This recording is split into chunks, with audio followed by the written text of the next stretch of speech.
No Concello de Pontevedra non sorprendeu a decisión da Deputación Provincial de paralizar a reforma de Santa Clara e anular o concurso internacional convocado para a súa rehabilitación. Desfacer todo o feito, pois é, digamos, actuar de destroyer é a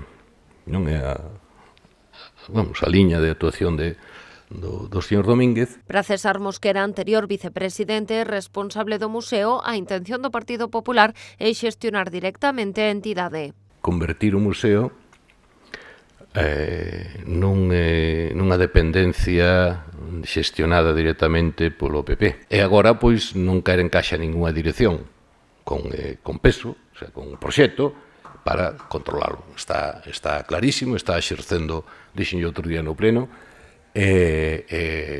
repito, non? O sea, non se pode cubrir así, o sea, a dedo. O nacionalista asegura que o anteproxecto gañador do concurso podería modificarse para adaptarse ao novo rumbo que a Deputación quere dar ao museo e advirte que esta decisión podería provocar problemas co estudo gañador da convocatoria.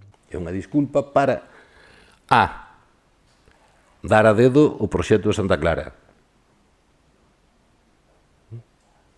e parar todo o de Santa Clara, xa veremos hasta cando.